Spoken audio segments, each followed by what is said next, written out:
Hi everyone, this is Dan, and this is Norah's Saga, Season 1, Episode 2, again by Blake Northcott and Kelsey Shannon from Allegiance Arts. So I already went over the trouble of trying to find this issue. I'm not going to repeat it here, I'm just going to focus on just this book. In that video when I was talking about Allegiance Arts, I think I gave a quick review of like 8 out of 10.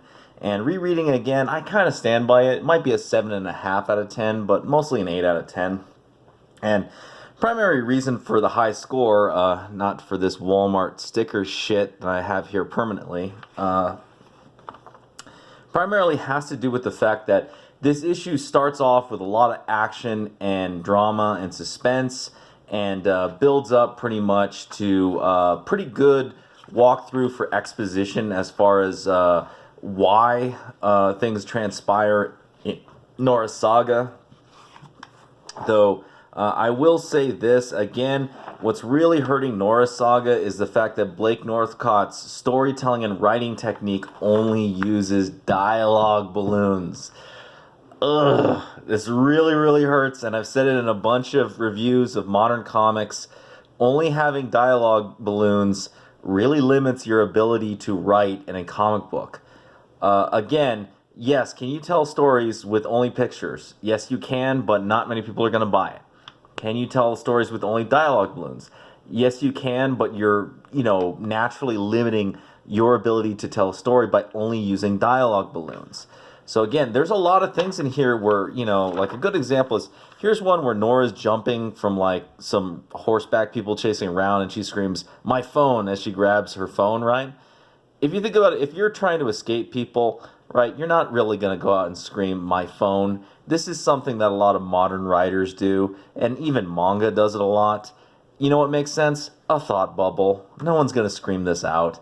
And again, I'm sounding kind of harsh in the beginning, but I just want to make a note that this story is really limited by this kind of philosophical choice. And a lot of comics, like modern comics, are kind of limited by this.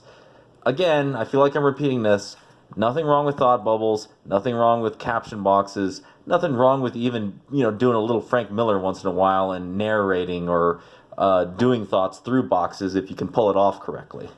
Anyway, regarding the story, I did want to mention, it starts off with a lot of action and the beginning, a lot of suspense. We kind of get some sort of background story as far as why they think she's been kind of transported into Viking times. Very YA, and I think your boy Zach kind of said this before, and it's really kind of coming off as YA here. One area of critique, I do kind of like the backstory of another person that came in time before her. I'm not going to get too much in the details, but I thought that was a really cool thing to point out. One thing I'm not too fond of is essentially they do end up making her go after a MacGuffin to sort of resolve and, send her back to her home time. And I thought that was kind of a little cheesy, but, we'll see where Blake Northcott goes with this. Maybe the MacGuffin works. I don't know. MacGuffins aren't necessarily bad, so, I don't want to be too mean to it, but I did feel like the exposition here was kind of cheesy. Also, in general, a lot of this, right, is like, man, these are big-ass dialogue balloons.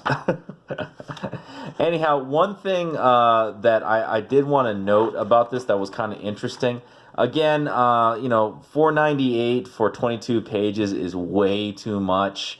And yeah, Mitch Brettweiser, he's going to need to think about this because, if you like $4.98, I'm going to be honest with you, that's like, so what is it? The low end comics are about what, $2.99, $3.99 right now, and you're a full $2 ahead of them. Like, honestly, I would have probably made this like standard, like 30 pages an issue. Then it would have had a little bit more weight to be $5. But as it is right now, again, it really hurts these books, especially when you got manga and other types of graphic novels for kids right next to them in the Walmart. Just my thoughts. One thing I wanted to note about the art, so kind of interesting. Kelsey Shannon takes on a very brushy and loose style in Norah's Saga, and it is pretty good. but I do feel like he's leaving things a little too undetailed in the smaller panels. I kind of like, and I got to pull this out, this is Jawbreaker's Lost Souls. I kind of like his work a little more in the Jawbreaker style, where again it's a simple style, but he still maintains some level of details even in the smaller panels, right? And I wish he would have kept this for Norah Saga, but he kind of like loosens it up a little bit. And honestly, in his coloring, he uses more muddy colors, maybe to kind of get the feel for the Scandinavian, or I should say Canada, right, in the winter. Which, yeah, it kind of makes sense. Winter colors are kind of muddy to a degree, right? But, I like, his art is still good, but I kind of like his style in other books a little more.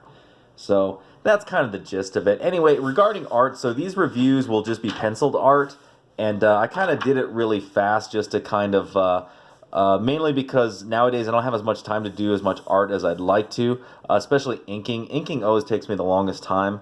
So this was me not necessarily trying to go for cool looking art, but mainly looking at layouts and I guess you could say construction of the piece, right? So this is inspired from a very unique Marvel versus Capcom art piece where they have a lot of the characters kind of looking down. And I always liked it, and I always thought that the ending cover to this, for whatever reason, for the next book kind of inspired me. So you kind of have, Nandor, Astrid, Torg, and Norah all lined up looking at each other because they're going to go on a quest to go find this MacGuffin. I try to capture kind of the feel. One of the things that's very interesting is Astrid always has like a disappointed, almost arrogant look, and she's always got her arms crossed all the time. I thought that was an interesting sort of design choice by both Kelsey Shannon and Blake Northcott for describing her. Torg is always kind of like heavy-handed. The Nandor character is kind of new, so I didn't really know how to really describe him. I just saw he had a sword in the cover. And Norah, very interesting with this perspective. I don't know what to do with the legs. I always assume that the legs are going to get thicker as you come out if you're looking up at this.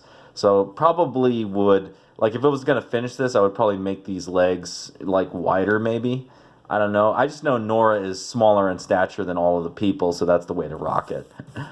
Anyhow, yeah, not exactly like crazy art, but just me messing around and trying different sort of layouts, right, to kind of play around with it. Anyhow, that's the review. Let me know what you think. If you like this review, please hit the thumbs up. Subscribe if you haven't subscribed. Hit the bell for notifications. Got any comments about Norah Saga Episode 2 or this art piece? Leave it down below, and I will see you next time.